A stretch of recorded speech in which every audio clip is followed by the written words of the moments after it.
afternoon, everyone. I'm going to call to order the Utility Service Board meeting of Monday, June 5th, 2023. First item on our agenda is the approval of minutes from the previous meetings. Actually, before we do that, I would just like to, everyone, we now have the paperless agendas and information, so thank you to everyone. You'll be able to follow along in here. All of the attachments and everything are included. So thank you to the staff for getting that set up for us. So now that we have our technology in place, let's go ahead and go to the first item on the agenda, which is the approval of the minutes from the previous meeting of May 22nd. Are there any questions or revisions to the minutes? Hearing none, is there a motion to approve? So moved. All those in favor say aye. Aye. Opposed? Right. Motion passes. The next item on the agenda are the approval of claims. The first one is standard invoices for a total of $430,425.47. Are there any questions on the standard invoices? Yes. Jeff? I have one on page 4 of 8 for Davie Resource Group, Miller Showers dredging permits for $2,000. A couple questions there. One, is this, does Davie Resource Group help us prepare dredging permits? Is that, did they? Yep. Catherine Zager, Assistant Director, Environmental. Yes, Davie is contracted with us to help us do the 401 and 404 permitting for the Miller Showers dredging. That is their first invoice for the early coordination and wetland delineation. Thank you. And is that the full amount, or will there be other charges for the preparation of dredging permits? There will be additional charges, depending on what's needed. So IDEM requires us, or DNR, I'm not sure which, requires us to get a permit to dredge a pond that's an artificially built pond that we built for trapping sediment for our stormwater? Yep. So it's actually, the permit is not for the action of dredging specifically, because we are looking at ways that will have the least disturbance, especially because of the surrounding park. The permit is for the discharge of the dewatered sediment back into the creek. Oh, Yeah. okay. It's still, yeah, okay. I'll just leave it at that. Thank you. These are Corps of Engineers permits, correct? Yes. Oh, It's just like if you're dredging Lake Lemon. they it's do the more than same 5 thing. acre total, or it's, that used to be the rule, 5 acres or more, but oh well. Doesn't seem like it's that big an area. Thank you. Okay. Are there any other questions? Yes. Go ahead. Flat Creek, page 5 probably. Flat Creek, stream and wetland mitigation credits for WT, I'm assuming that to be Winston Thomas 404 permit for $30,000, $30,800. Catherine Zager, Environmental. Those are that is to pay for mitigation credits for the wetland and stream, in the linear stream at Winston Thomas. We are installing pipe in that area, and that is also to mitigate the wetlands that were just the stream. He started it. James Hall, Assistant Director of T&D. Yeah, so there are multiple wetlands. Most of them were isolated, so the state of Indiana, but the one that we're talking about now is kind of where we've been compiling material as we do projects. And it's a connected wetland, like she said, and it has a linear stream bank there that we need to connect and get rid of. And so it is paying credits for mitigation because we're going to cover it. We're going to fill that wetland in. Again, it was a wetland that we've kind of created a long time ago because I think at one time there used to be a pipe and then we cut it and then it kind of made cattails and other plants that were considered wetlands. And so now the Corps of Engineers is requiring us to mitigate for that wetland based on its quality. And a lot of the cost comes from the linear stream feet that we're having to mitigate for. Is this the area just to the west of the road that goes through the site that has kind of milky white water and some cattails around it? It's down in like a depression. Just to the south of the pad, the old Yes. drying pad? To the north of the, or you're saying drying pad. The big area that's flat that's proposed to be used for the enclosed garage and storage facility? It's just north of there. Just north of it? Yeah, Okay. yeah. So Okay. it's right directly west of the armory. Like if you'd come off Okay. the armory property, you'd go there and you see a bunch of fresh dirt where we're dumping from our projects. And then you'll see this big kind of bowl that we've kind of left Okay. because it's And been a there's wetland. a stream that runs down to Clear Yes, Creek? there's a pipe, a 30-inch, I can't remember, it's a large pipe that, it comes through there, it daylights for 30, 40 feet, somewhere in there. It's not much, it's maybe 100 feet, I can't remember, it's not a much, and then it connects to another pipe, and then goes all the way out to So the it's the creek. daylighted area that Yes. costs us $31,000? Yeah. Okay. Yeah, and that was a good deal. The DNR, you can buy credits from DNR, and they're much more expensive, so. So this is this a part of the site remediation and preparation that we're doing? It's going to be useful in that, but this was more so because we're running out of space down there to dump material from all of our projects. And we were encroaching on that wetland anyway. And so either we're going to be in violation of contaminating the wetland with our material, or we go ahead and mitigate it. And so that's Okay. what we chose to do. I We started understand now. this 3 years ago during the Trump administration, and then when the Biden administration came in, they wiped out all those permits that were started at the end of it because it's part of the Waters of the United States regulations. And so, they were on one track, and then they said, no, none of those permits are good. You have to reapply. And so this is why this process has taken a long time. Thank you. Any further questions? All right, hearing none, is there a motion to approve? So moved. All those in favor say aye. Aye. Aye, opposed? Motion passes. The next item is the utility bills in the total of $7,090.03. Are there any questions on the utility bills? Hearing none, is there a motion to approve? So moved. All those in favor say aye. Aye. Opposed? Motion passes. Wire transfers for a total of $528,737.76. Are there any questions on the wire transfers? Hearing none, is there a motion to approve? So moved. All those in favor say aye. Aye. Opposed? Motion passes.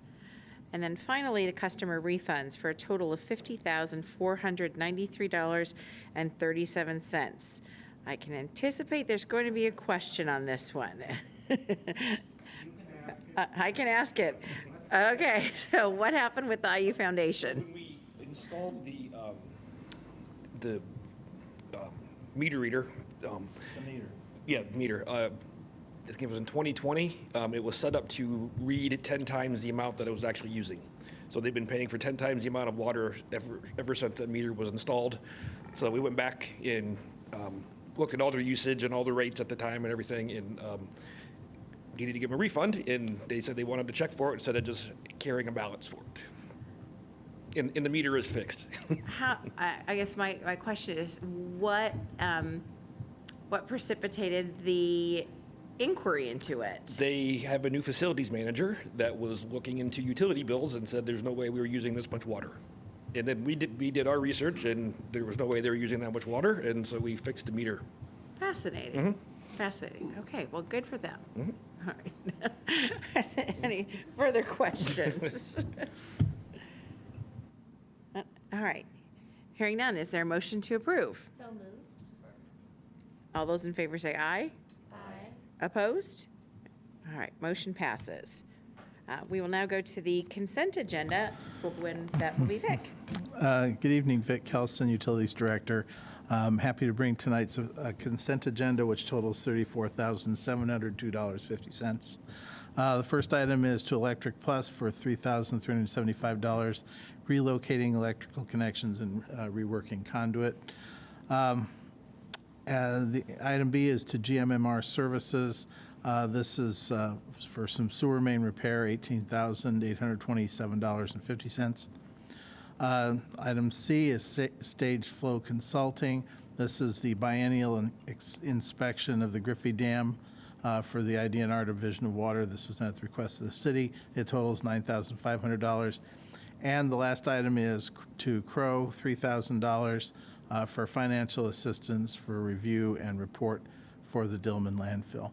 Would anyone like to consider any of these separately? Hearing none, if there's no opposition, the consent agenda will be approved as recommended by staff. Hearing no opposition, the consent agenda is approved. Thank you. Great. Thanks, Vic. And the next item on the agenda is a request for an updated approval of the 2022 residential stormwater grant recipient, Liz Carter. Good evening. I'm Liz Carter, the MS4 Program Coordinator. This is a pretty simple one. We approved a grant to Ms. Cynthia Ramlow back in our 2022 grant cycle. She did not set the meeting to sign the grant agreement. After that, it would come back to you guys for signature, and then Vic would sign it. She did not set that meeting because one of the rain gardens that she was going to build is partly on her neighbor's property, and her neighbor moved. So she was waiting for the new neighbor to move in, until they're settled to come over and say, hey, I'd really like to build this rain garden partially on your property. Is that okay with you? She has now done that and gotten back in touch with us. So because it's a new year, all the years that are part of the grant agreement, they have a year from the day they signed to finish it. If this had been signed under the 2022 date, she would have to be done now. And then there's a 5-year warranty period. So we just had to scooch the dates a little bit. And we had a new chair of this board who would be on the signatory line instead of the old chair. So those are the only modifications that we made to this grant agreement, just to update it into this year. Do you have any questions for me? Seems pretty cut and dry. If there aren't any questions, is there a motion to approve? So moved. All those in favor say aye. Aye. Opposed? Great. Motion passes. Thank you. you. All right. And the next item on the agenda is old business. Do we have any old business from the board? And old business from staff? Yes. I want to explain to the board, we did the presentation about a month ago, or just over a month ago, regarding the resource recovery study. Then we did the presentation at the community outreach meeting at the convention center last month. We are, as we had discussed before, we are asking to continue that study to look more in detail at the risks and the potential revenues that could be achieved from outside hauled waste, to look at quality issues regarding the hauled waste, a whole bunch of aspects of the potential project to get a better feel for the risks that there might be financially specifically, with the idea being that we would hopefully have enough information to sometime in the third quarter make a go, no-go kind of choice. And that would be a choice that both the board and the council would need to speak on.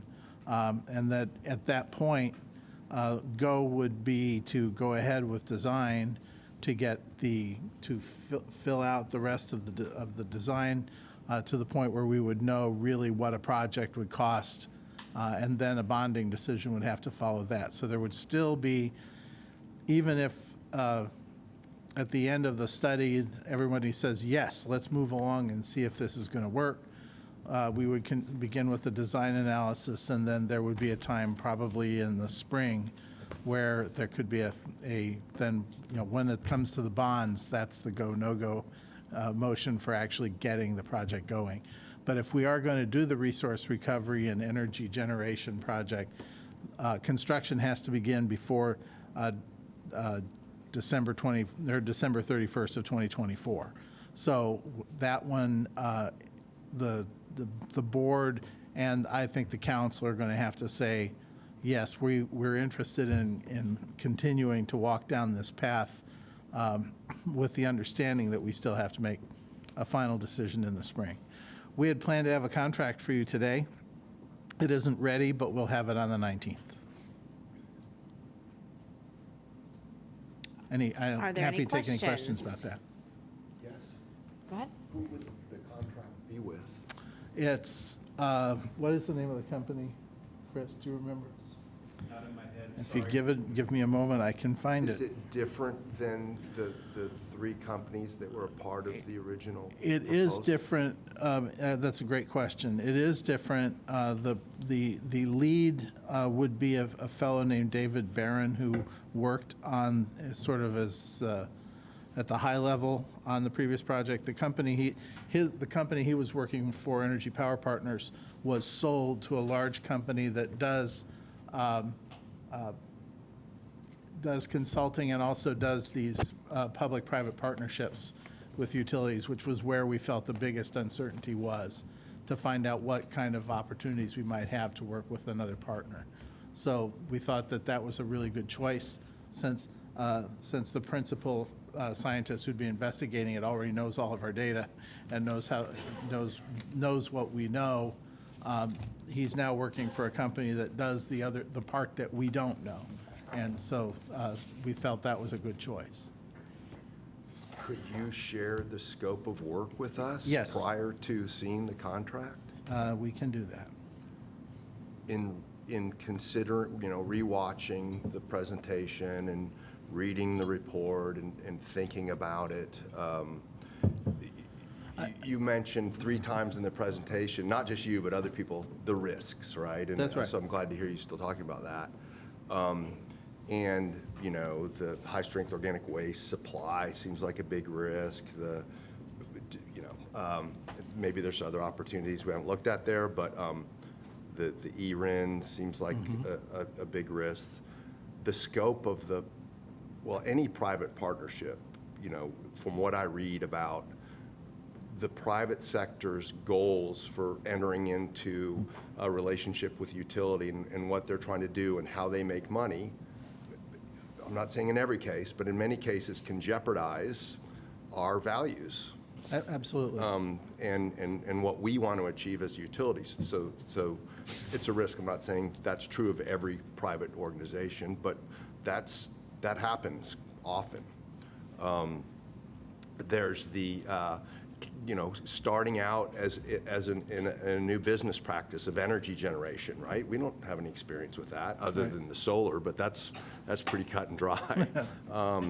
The new technology of the high rate filtration on the front end, it was touted as a new technology. Anytime I hear those words, going back to proposing a PCB incinerator here in Bloomington, when I hear those words, new technology, that's a red flag for me. And I want to understand how old that technology is, what experience other utilities have that we trust that can tell us really what's going on with that.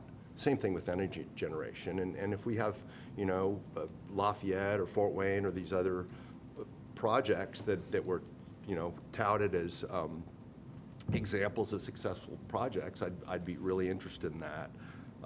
So I see those risks as well, entering into new lines of business that we haven't done before. Land application, we've done that before, and hopefully it won't work out the same way this time, right? But my family, we received waste from Winston Thomas and put it on our garden, and that wasn't good for us. So I don't know that anything bad's really happened. Maybe you guys feel differently. But yeah, so there are risks there as well, and that's a new line of business that we'd have to enter into that we haven't been working in any of those three areas recently. And I honestly think that, and you're raising all the same questions that I raised and I worry about with a thing like this, because we would definitely be getting into businesses that are not what we do. And that's why I think we definitely, if we're embarking on something like this, I think we really do want to have a partner. But as you said, we want a partner that has skin in the game and making it work, and making sure that what they're trying to do aligns with what we're trying to do. And that's exactly the set of questions that we're trying to get to right now. That would be in the scope and are going to be addressed? Yes. Okay. And I just want to also make the statement for just generally here, so I don't have to do it in an email and get my hand slapped, that I feel like, the city and the county, they can put skin in the game too. And if we're really, if this is the one way that the city is going to achieve its climate goals, its action plan, its sustainability plan, and there's very few other opportunities to do it, then they could step up and say, hey, we're gonna implement a household organics program, residential program.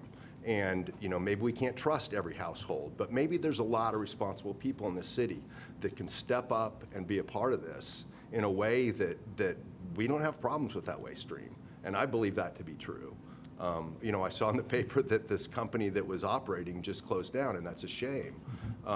But maybe with a broader approach, a more widespread approach, we can be successful, and it can help us have less dependence upon haulers with transportation costs and these other issues that are brought up in the study.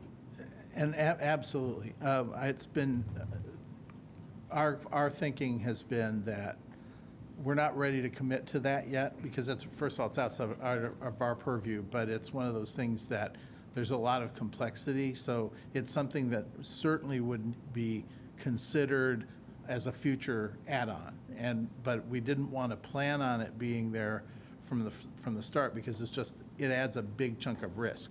If we plan on that and it doesn't happen or it doesn't work out, then we've got a bigger problem on our hands. Well, if the city made a commitment, or the county made a commitment, I guess it would probably be the city, then I don't see that as a bigger risk than any of the other these things we're addressing.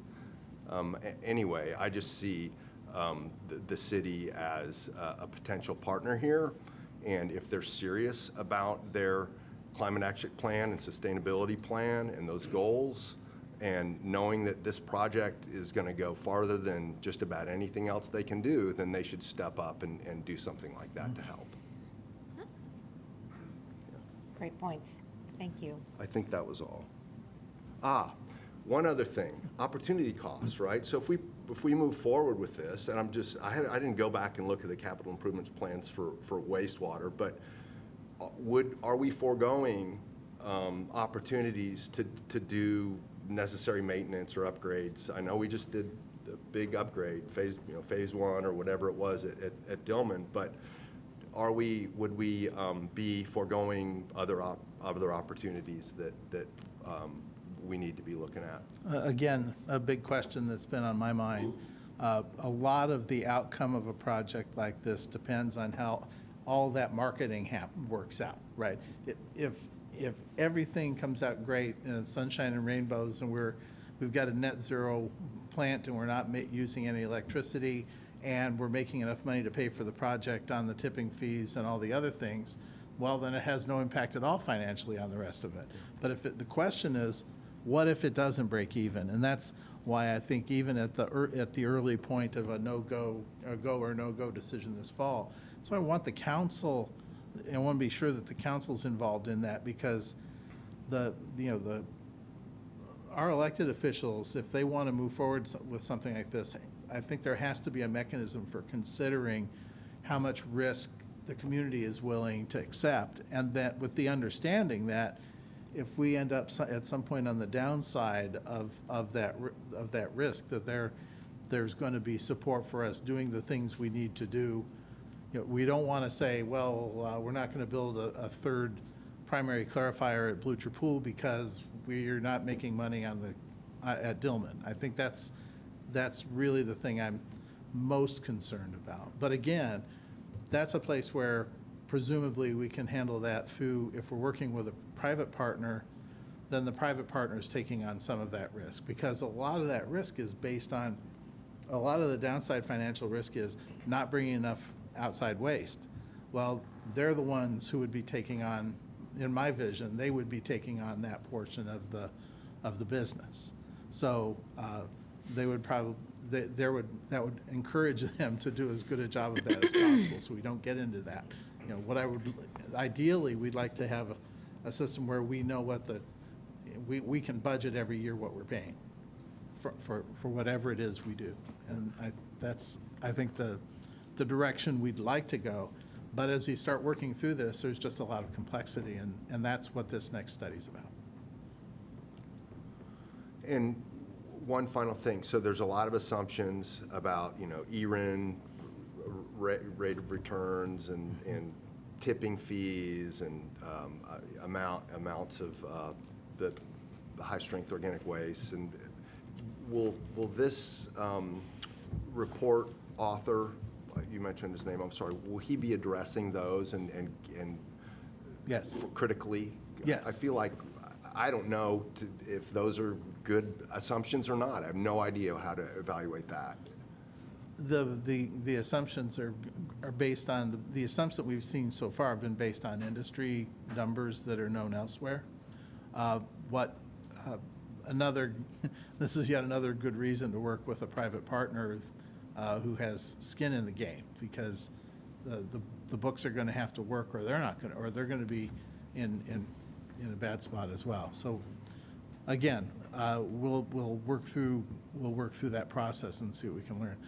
The way I feel about this, I'm not sold on doing it necessarily. I think the vision of it is brilliant and wonderful and exciting, and as a department, as a city, as a county, as a community, that I think it's the kind of thing we would love to see if it could be made to work. But we've all got to be convinced that it can be made to work. And we've got to do as much due diligence as we can at this point before we start taking any of those next sets of steps. Thank you. All right. Any other questions or comments? Okay. Vic, are there other items still on for old business? No, that was the only old business. That was it. yes. Okay. Is there any new business from the board? New business from staff? None. Okay. Subcommittee reports. I know that we had the Finance Subcommittee meeting today for, pardon me, not the Finance. I'm reading my notes in the opposite way. The Environmental Subcommittee met today, and is there a report on that? I don't know if Seth is going to give it, or Jeff? Seth, please, go ahead. We received a lot of great information and reports and updates from Catherine Zager and the work that her staff is doing. She's talked about, sorry, let me get my notes here. She talked about a ordinance, Title 13, for stormwater. It's currently meshed in with Title 10, and the goal is to clear up some language, some procedural issues, make it clearer for understanding, enforcement, make it easier on that. Anything I missed, Kat? Okay. Her group wants to have this done by the 24th of, or April 2024. Sorry about that. So throughout the process, they will update us and keep us involved as well. She then went on to tell us about the alcohol manufacturing program, which collected samples from alcohol manufacturers in the area to talk about their TSS and BODs. My apologies, I don't remember what the acronyms stand for. Maybe Jeff does. Total suspended solids, biological oxygen demand. Biological oxygen demand, that's what I was thinking. And came up with a conclusion, I believe, to come up with a permit program for the manufacturers in the area, to have some type of standard for being able to check what goes into our waterways. Lastly, she talked about the lead service line program that her group has been working with. It is almost complete, should be completed within this week. And that's pretty much what I have. Is there anything else to add from the other members? But in conclusion, her group is doing great work. Yeah. And It was very informative, and Yeah. I'm glad that we are having those discussions and those presentations, because it helps, I think, all of us get a better understanding of, what's going on around here and the work that you fine folks are doing. So thank you. And thank you, Seth. What my note was is a reminder that the Finance Subcommittee is going to meet on Tuesday, the 20th. And that also coincides with our next meeting, which is on a Tuesday. I just want to make sure you're there, because I know I will not be there. Megan, we've got 3 people, I think. That's a good question. We probably should ask Matt that question, since we're going over, is this budget presentation or not yet? Get an update. It won't be finalized yet. I don't know. It's a good question. There are a couple of things to discuss. I think the biggest one is, besides the budget, when we did the rate review for the stormwater fee last year, the biggest project was the Clear Creek Tunnel headworks up near the IU campus. That project is, the updated engineer's estimate is almost 3 times the engineer's estimate that we used when we did that rate review. And the rate review contemplated us paying for that out of cash. So instead, it looks like what we're going to have to do is do some sort of bonding for that project and just combine some CIP items and delay some CIP items so that we can get that project done in 2024. And that bonding would happen before the end of the year, so that the project could start in beginning of next year. So Vic, do you feel that there's enough on the agenda that we should try to meet at 4? Well, I won't be here either. Oh, you won't be here, okay. Okay, yeah. all right, so finance, pardon? I am, but I'm out of town. if you're out of town, he's out of town. Should we reschedule it? I'm We just don't- asking. I mean- I don't, doesn't make me none, but I'm just saying, if we have 2 key players out of town, then If we could do it 2 weeks later, would that, if we can do it 2 weeks later, that would be perfectly fine by me. I don't want to tell anybody's schedule, but. I don't remember. Be July I'm looking at 5th. Frank to see what we, The next one's July 17th, so yeah, we should be able to bump it out 2 weeks, I would think. I'm sorry, July 7th. The July next- Yeah, I'm saying the next subcommittee meeting that we had already in the schedule is July 17th, so the 2 weeks Okay. before that, we should be good. So July 5th. Yeah. I'm fine with that. It's completely up to you guys. Who's the finance committee? It's, Megan is the chair. Megan's the chair, and Jeff is here. You gotta do the- I'll be here both days, so whatever is fine with me. Will not be upset. There's a. And Jim Sherman is the other one. Let me suggest, if it works, the 17th. No, The 5th? the 5th. Do the 5th, yeah. Sounds like there's a lot to it. Well, it's complicated, but Yeah. the 5th is probably the best date. We're going to need to, we can get you a lot of good information about the budget by then. It won't be finalized yet. We can have a shorter subcommittee meeting right before the board meeting when we bring the budget, which would probably be on the 31st of July, or it could be as late as the 14th of August.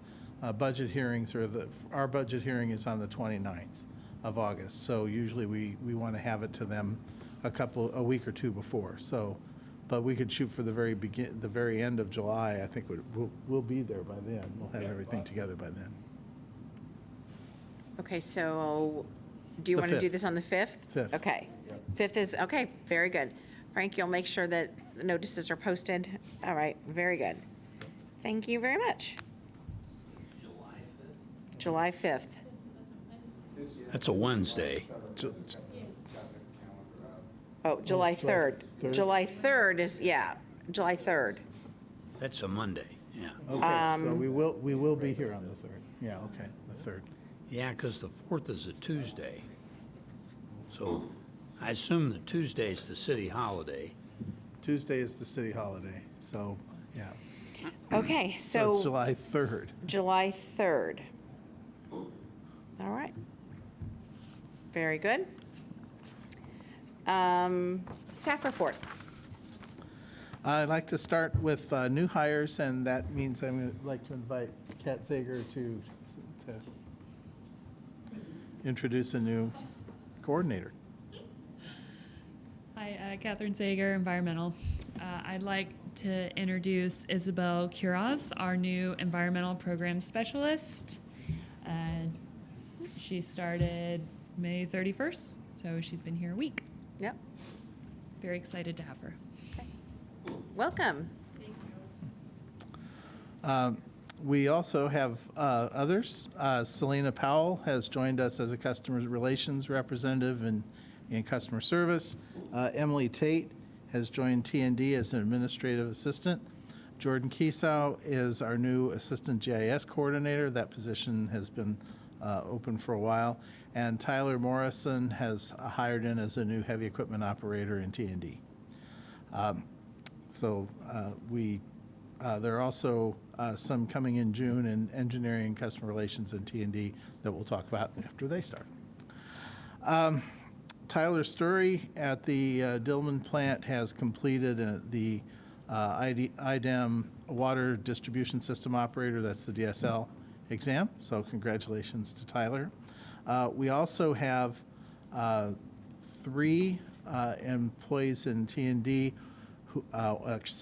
2 in T&D and 1 environmental, who are taking the CDL classes that are being held at Ivy Tech under the city's new program, where we're getting them trained to have their commercial driver's licenses. So that's all getting going. I think those are our first employees to go into that. We also have some internal promotions. David Pittman, Andrew Bowden, and Brad Elkins are now specialized crew leaders in T&D. They've done a 3-month apprenticeship in those roles, and they've been working with different crews. They're developing leadership skills, and they've learned a lot of new technology as we're deploying all the CityWorks stuff. The other, the last thing I have for staff notes is I'd like Nolan to talk briefly about the status of the solar panel systems. Nolan Hendon, Admin Division. Yeah, last time I had given an update, I know I'd mentioned there was some communications issues with the panels. They were all producing normally. There have been some 3G modems installed that quickly were obsolete, so the installer of the panels had agreed to update those. Unfortunately, since then, there's now communication issues on the software side with it's called Locus Energy is the dashboard we use. So there's still some issues there. However, saying that, within the past 4 or 5 months, I think the city did hire third-party Verigy Energy to do ongoing O&M costs. So they have been on site at all, not just CBU sites, but all 33 city sites to inspect the inverters and panels and wiring and all the components, and they didn't find any issues with them. So we believe everything's still functioning. We're just waiting for the communications to get back up and going. But yeah, one good thing, our April bill for this building, we had 0 energy use, so we just paid $33 in fixed charges. We expect that to go through the summer. We expect this building to be about 80 to 85% of our energy use is solar. And we're also still seeing a decrease in our other 3 sites due to the solar. So that's the overview. Everything's still functioning pretty well, except for the communication side. On the communication side, are they simply issues that we're having, or are there other places within the city that have also experienced issues? So this is citywide. It's actually when the dashboard was set up, it was set up under ESG, which is the company that did the installation. And I don't know if they failed or we failed, but somebody failed to renew the subscription, so it's just a renewal issue. And I talked to the Economic and Sustainable Development Department this morning. They're in the process of converting that into our name. And once that happens, everything should be there. And the communications that we don't have, all the past stuff should still be logging. So once we have access to it, we should be able to see all our previous generation. So right now it's just getting the city's name and getting our subscription going. Great. So. Any other questions? I have questions. So we have the service center, Dillman, the water treatment plant, Monroe, and do we have other sites within and the utilities? Southeast Booster. Southeast Yeah, Booster, those the 4. the newer one? Mm-hmm. Okay, those are the 4. Yeah. And so maybe you and I talked one-on-one last time. I don't know if I said it before in front of the board, but I'm very interested in knowing the total amount of energy that we use. And, we have our Duke bills, and we have, it sounds like, information that's maybe hidden from us right now, but available at some time, so we can understand what that total usage is and what percentage of our energy demand is being satisfied through solar, right? Mm-hmm. Yeah, so we did have a period where the communications were mostly working. Monroe was had ongoing issues. But yeah, for Dillman, during the period we had about a full year, was about 12% of their energy, which in 2021 dollars was about $80,000 of savings a year. We expect Monroe to be about 7 or 8% of their total energy is solar. The Southeast Booster is only about 3%, just because it's a pretty small array there. And like I say, this building is about 80+%. So yeah, the Monroe site and this building, the arrays are pretty much the same size. So we expect those to be about $30,000 each in savings each year. And then knowing the cost, could we then forecast out the payoff points and yeah, start to understand that information? We could get that information. That's all been kind of handled by the controller's office. So I know we have the information, obviously, because we're getting billed. I don't have it personally, but we can find it. And to be able to consider any new projects, we'd want to know that sort of information. I mean, with an assumed energy demand, how much we could generate, and then also an assumed cost, we'd be able to calculate out the payoff period and see if it made sense. Yeah, absolutely. It seems like we have more space in different locations. Not here. Yeah, I think we really did go all out to doing this project to find every area where we thought we could put solar. The Dillman, we pretty much, there's a 1 megawatt limit to having on-site renewable distributed energy. And we have, I think, 970, so there's not a lot more capacity we can add to that without it's IURC regulations that you can't have that 1 megawatt limit of distributed energy. So yeah, I think we tried to put solar everywhere we could. So Okay. and yeah, I think there's about 33 sites citywide now, and they've been adding up to parking garages and things like that. Like 4th Street as they built it, and the north of City Hall there. Okay. Nolan, I don't know if you'll know the answer to this question, and it's okay if you don't. Are the solar panels then considered part of the assets of this building that did ratepayers pay for that? And so if looking ahead to the Winston Thomas, do the solar panels stay here and? Okay, I'll take that. The way that works is that all the contracts for paying for the solar panels, that was done through a contract at City Hall.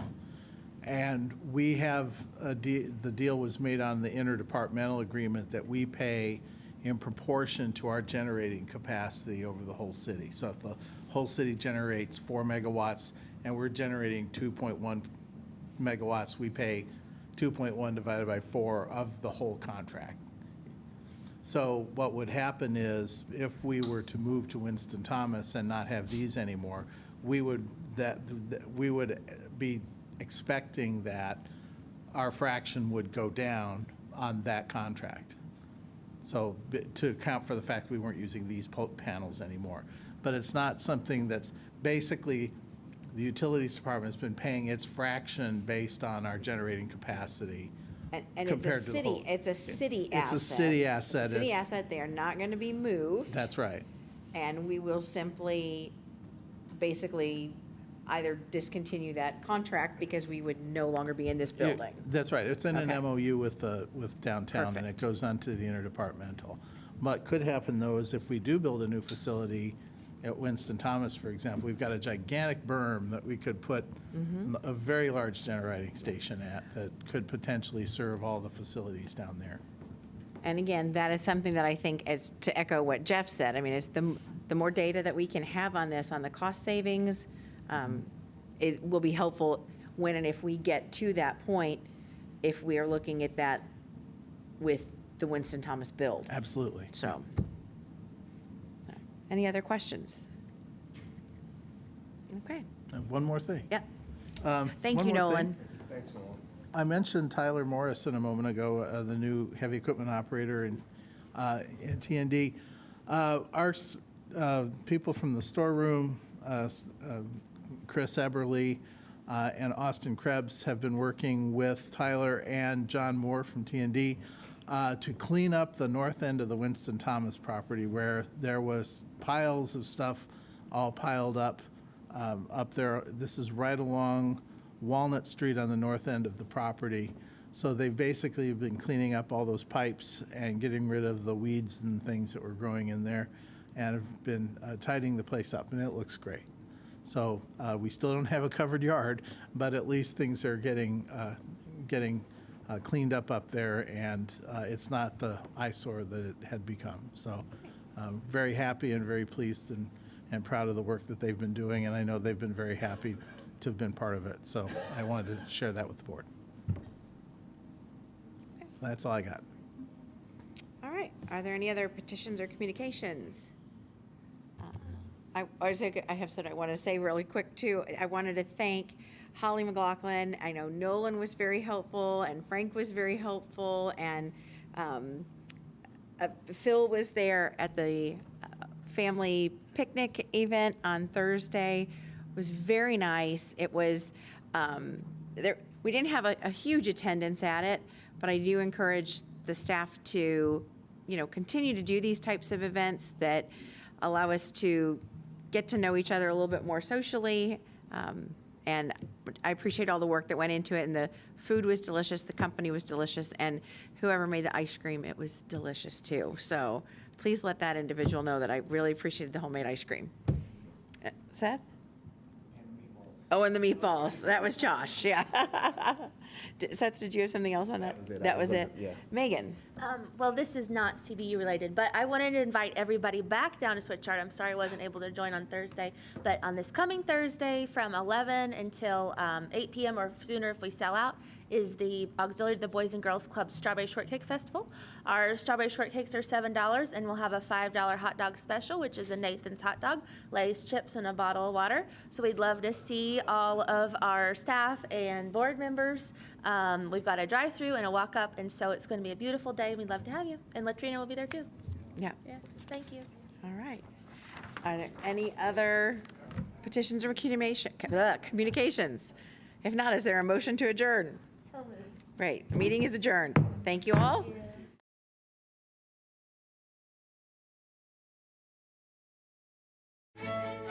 you.